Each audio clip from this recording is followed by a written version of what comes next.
پھر ارشاد فرمایا وَاحْفَظُوا أَلْسِنَتَكُمْ، اپنی زبان کو محفوظ رکھو۔ ہر وہ چیز جو اللہ نے بولنا حرام قرار دی ہے، اپنی زبان کو محفوظ رکھو۔ غیبت کرنا، جھوٹ بولنا، تہمت لگانا، کسی کو آزار پہنچانا، تکلیف پہنچانا، ہر وہ چیز جو اللہ نے حرام قرار دی ہے اس سے اپنی زبان کو محفوظ رکھنا یہ روزہ دار کا فریضہ ہے۔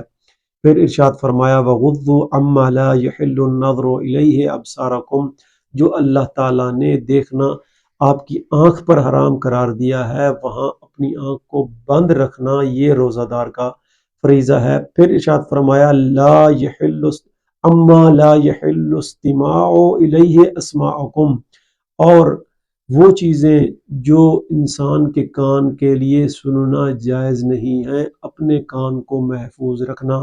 غیبت، جھوٹ، تہمت، گانے، جو چیز بھی سننا حرام ہے اپنے کانوں کو محفوظ رکھنا یہ روزہ دار کا وظیفہ ہے۔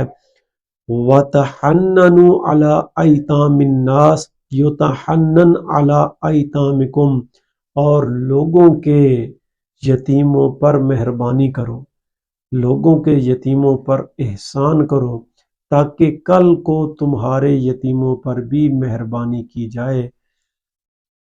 اور پھر ارشاد فرمایا وَتُوبُوا إِلَى اللَّهِ مِن ذُنُوبِكُمْ، اور خداوند کریم کی بارگاہ میں توبہ کرو یہ روزہ دار کا وظیفہ ہے۔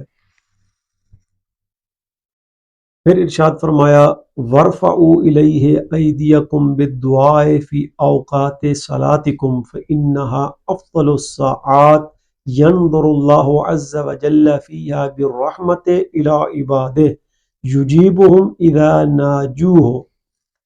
پھر ارشاد فرمایا کہ اپنے ہاتھوں کو اللہ کی بارگاہ میں دعا کے لیے بلند کرو، اور پھر وقت بھی بتا دیا، ہر وقت انسان دعا کر سکتا ہے، خالق کائنات سنتا ہے، لیکن کچھ ایسے وقت ہوتے ہیں جو افضل وقت ہوتے ہیں جس میں اللہ تعالیٰ اپنے بندوں کو رد نہیں کرتا۔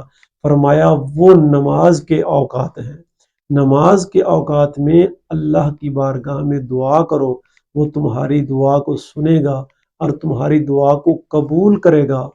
اور پھر ارشاد فرمایا وَيُلَبِّيهِمْ إِذَا نَادُوهُ وَيُؤْتِيهِمْ إِذَا سَأَلُوهُ، اور جب آپ اللہ کو پکاریں گے تو وہ تمہاری پکار پر لبیک کہے گا، اور جو کچھ اللہ تعالیٰ سے سوال کرو گے، جو کچھ مانگو گے وہ تمہیں عطا ہو جائے گا۔ وَيَسْتَجِيبُ لَهُمْ إِذَا دَعَوْهُ، اور جو بھی اللہ سے مانگو گے اللہ تمہاری دعا کو قبول کرے گا۔ اور پھر ارشاد فرمایا ایھا الناس ان انفسکم مرہونۃ بأعمالکم،